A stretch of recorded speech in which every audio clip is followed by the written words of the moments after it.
Ouça a partir de agora na Mundial. Programa Mônica Bonfilho. Falando de anjos, alquimia, oráculos, cristais, cultura afro-brasileira e muito mais. Programa Mônica Bonfilho.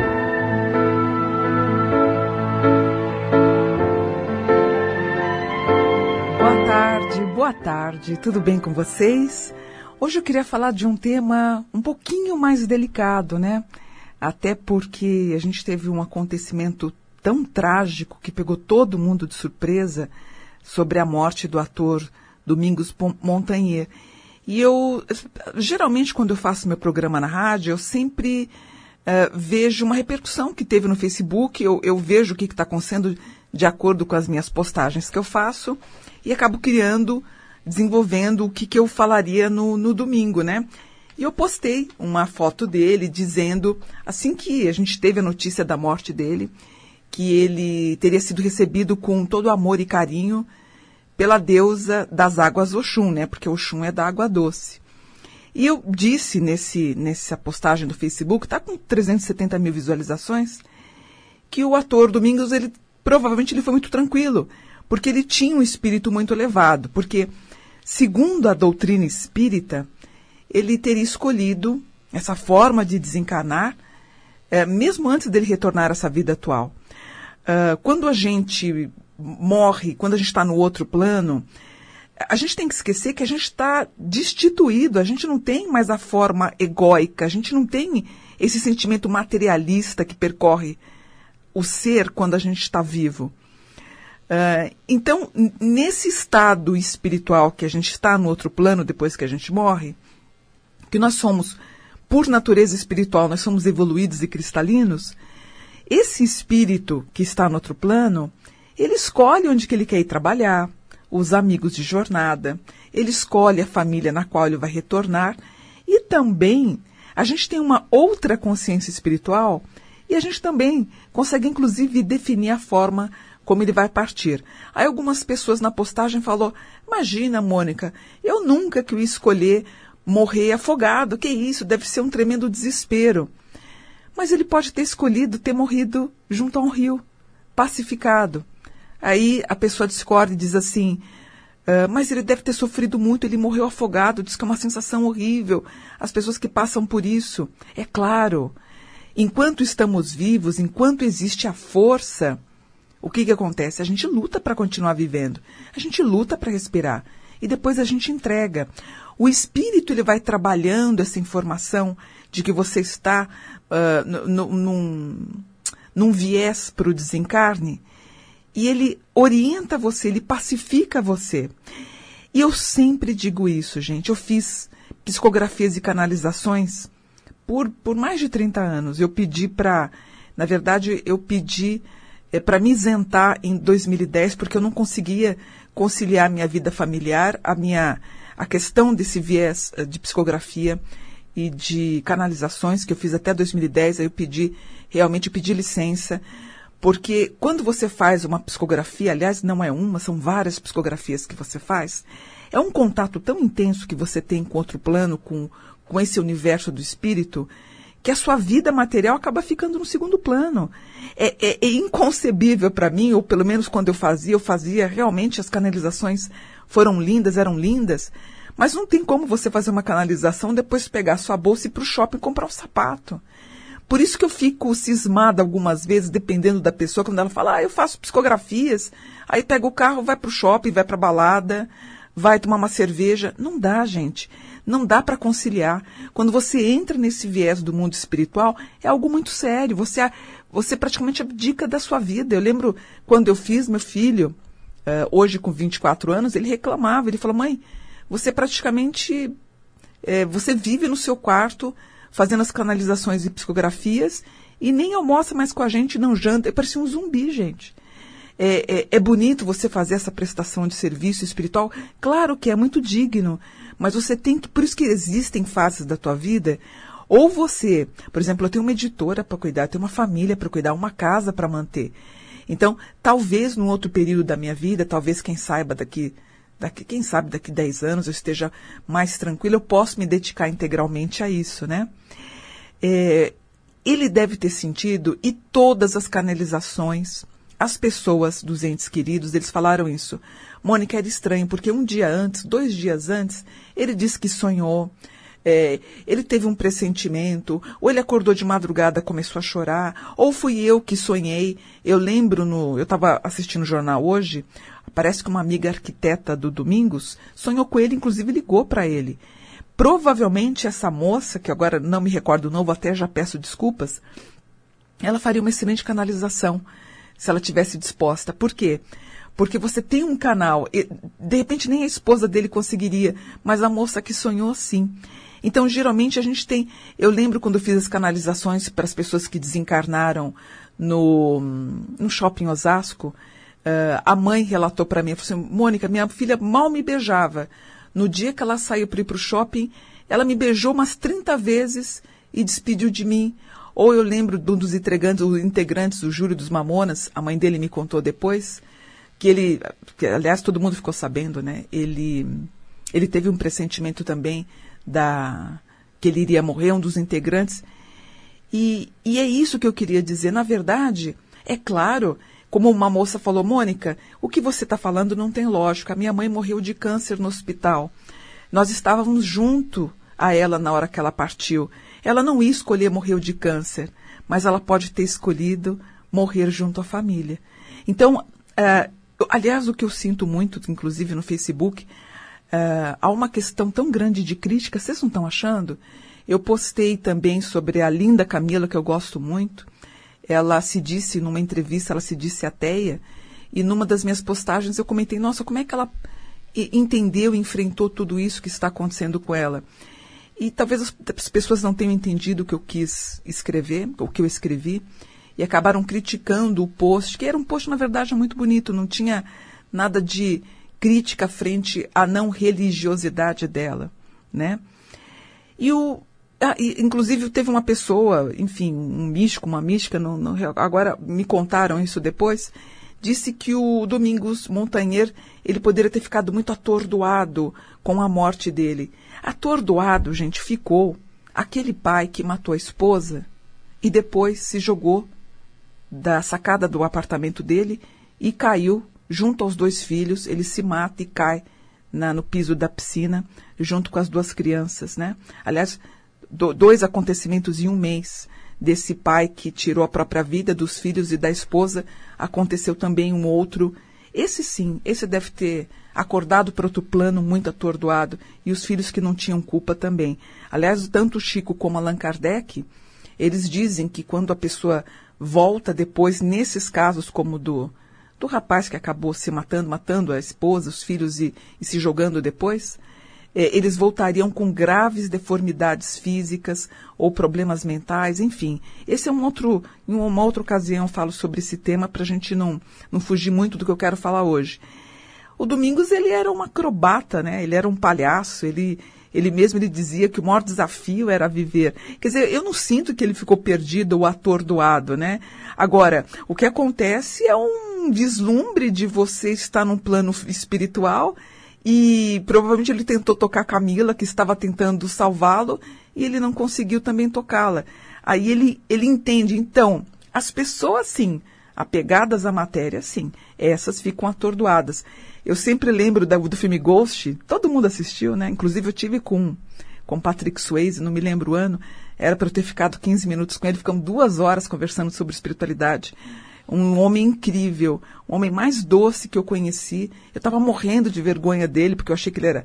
Imagina, eu achei que ele que quis me conhecer, porque ele fez um filme sobre anjos e falaram que aqui no Brasil tinha uma escritora, e ele tinha vindo ao Brasil e a gente acabou se encontrando no Rio de Janeiro. Uma pessoa doce, me abraçou tão carinhosamente e queria saber sobre questões espirituais. Por exemplo, para um ateu, não adianta o ateu vir questionar comigo no Facebook e falar, Mônica, eu não acredito que nada disso acontece depois que a gente... Mas não acredite, a minha vida não vai mudar em nada. A minha crença também não vai mudar. Se para o ateu acabou, ele está dormindo, acabou, vai virar pó, é problema dele. Eu sou espiritualista. adoro a espiritualidade. Isso me conforta muito saber que, a partir do momento que eu desencarno, eu estou num outro plano e vou continuar fazendo o que eu fazia aqui. Por exemplo, hoje eu sou angelóloga, gosto dos salmos, falo sobre os anjos, sobre religiões. É porque sou professora, é porque muito provavelmente em vida passada eu também fui. E certamente eu vou voltar fazendo a mesma coisa. Eu vou voltar a ser uma bruxinha, uma pessoa que vai gostar de salmos. Você entende? Nada muda. Aquele professor volta como professor. Aquele artista. Por que a gente vê vídeos, gente, daquelas crianças com 3 anos, 4 anos que tocam piano de uma forma deslumbrante? Isso é questão de vidas passadas. Você entende? Então, para os evangélicos, quando a pessoa morre, fica próximo de Jesus. O católico vai acreditar que fica a Deus, Jesus e os seus santos. O agnóstico, o ateu, como eu acabei de falar, não acredita em nada.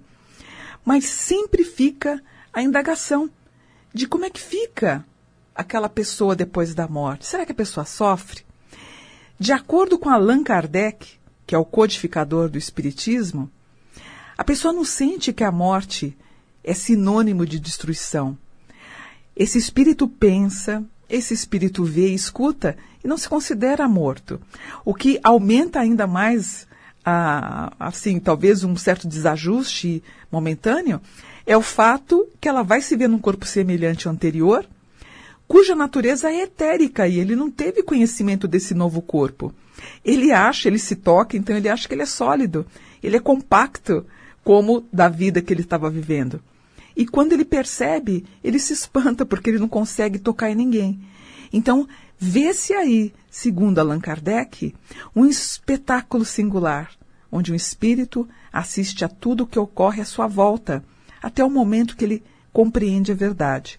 Aí sim, então, a perturbação, e ele começa a se sentir mais pacificado, muito calmo, porque tudo se assemelha a um despertar muito tranquilo.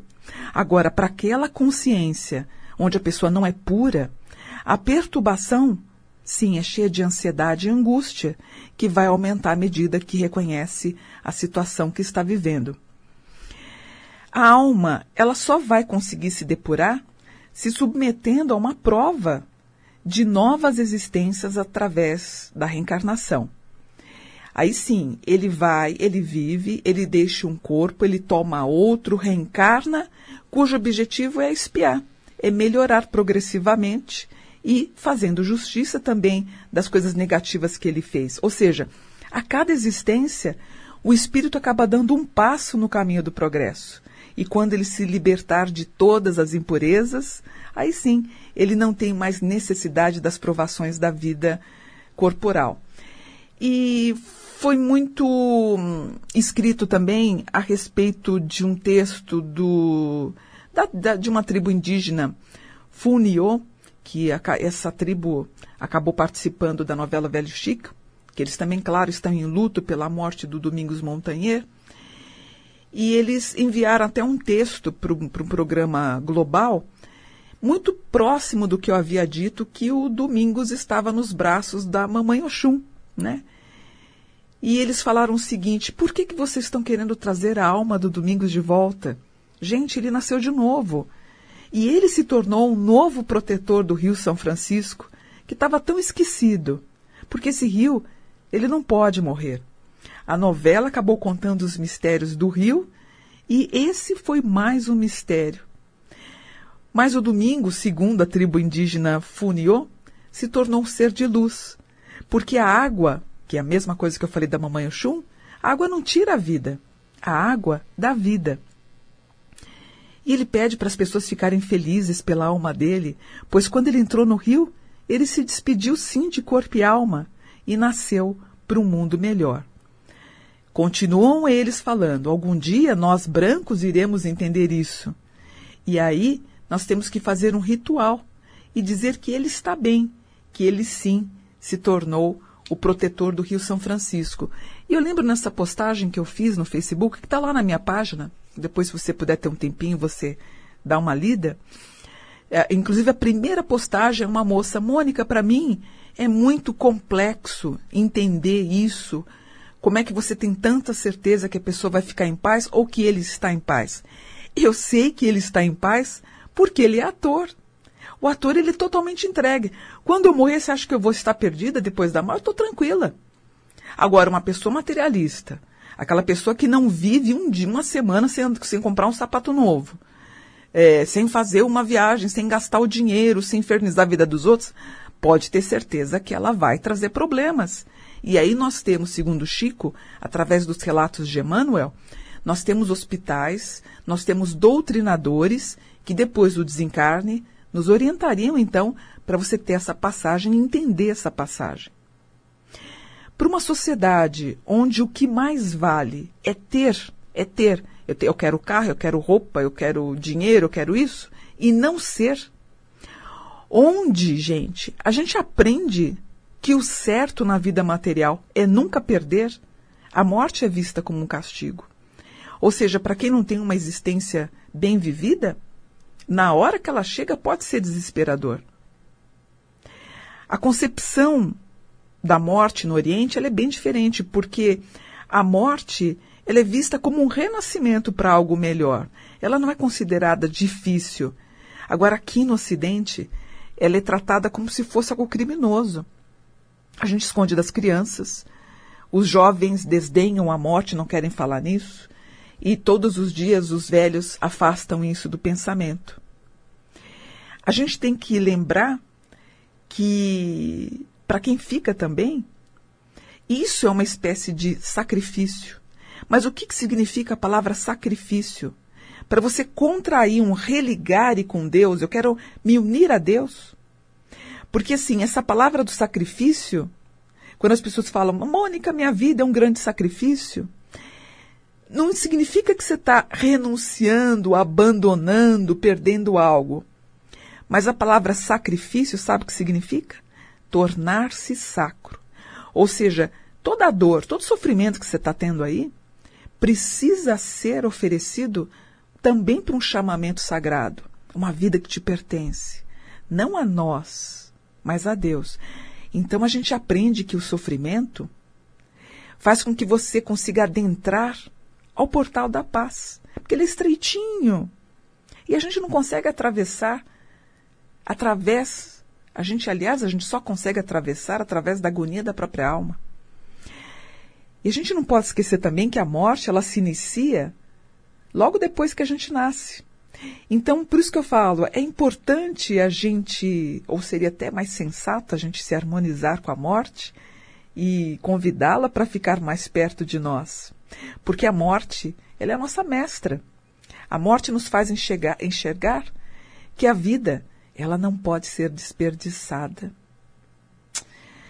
Ela precisa ser realmente amada. Porque é muito pouquinho que a gente precisa para ser feliz. Quando eu penso no ser e não no ter, né? Então, olha, se alguém morreu, não fica sufocando as tuas lágrimas. Não abafa o teu luto. Aceita. Isso já é um passo grande para você não ter medo dela. E a duração do luto vai durar mais ou menos uns 2 meses, para a pessoa voltar a resgatar o dia a dia. Na verdade, vai acabar levando 2 anos. Tanto vale para as pessoas como para os nossos animais domésticos.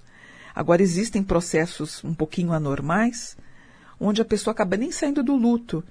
E algumas pessoas acabam entrando até numa depressão. Mas não veja essa morte do ente querido como algo parecido com um castigo. Eu tenho certeza que o Domingos, com a sua espiritualidade, eu falei isso também na postagem, ele era um ator de teatro. Sabe o que significa a palavra teatro? Tel é Deus. Ou seja, o teatro é uma forma de manifestação divina. Por isso que os palcos eram, na verdade, inicialmente eram redondos. Então, o ator que tem em cada um de nós, por que não? Porque não, esse é o grande palco da vida, não deixa de ter essa perspectiva de que os atores teriam essa visão mais ampla relativa à espiritualidade do conceito vida e morte. né?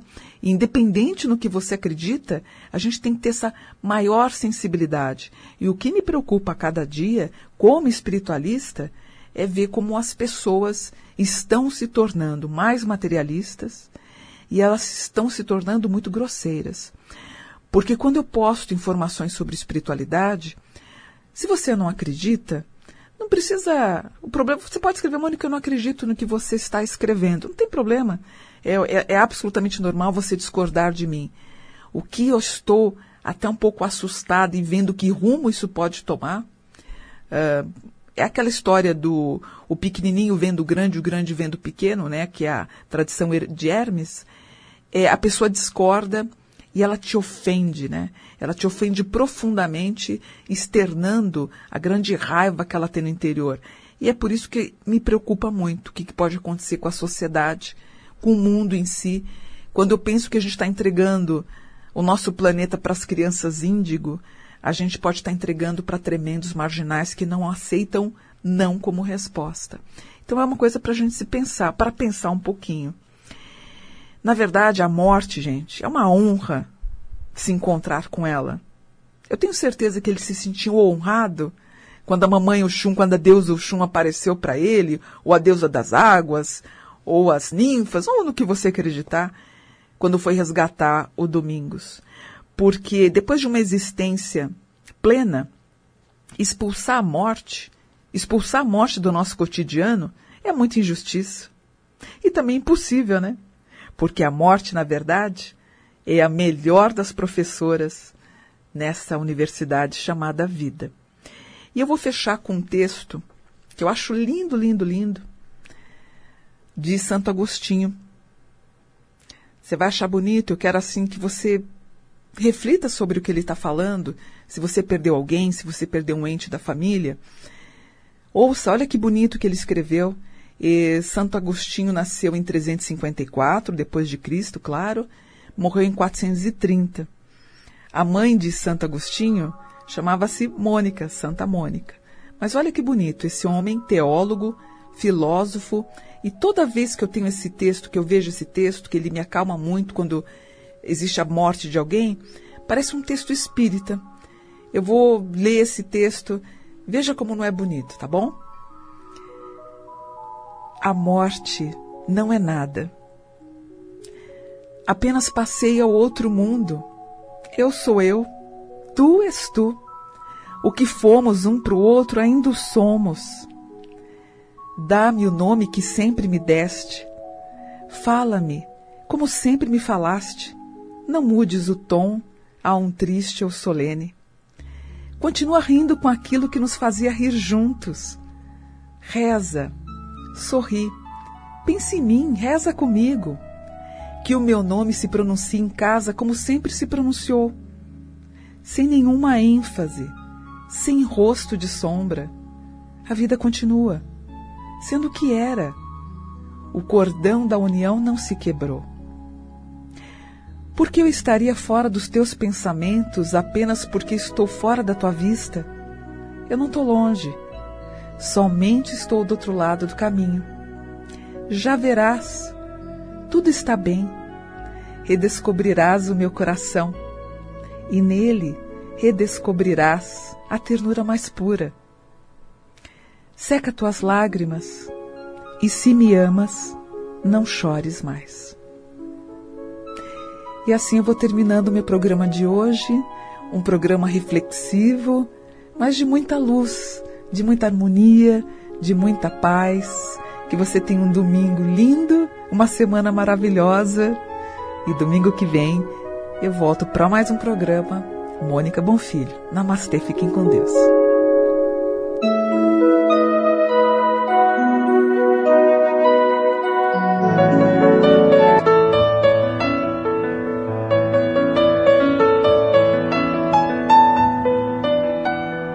Você acaba de ouvir na Mundial. Programa Mônica Bonfilho. Anjos, alquimia, oráculos, cristais, cultura afro-brasileira e muito mais. Programa Mônica Bonfilho.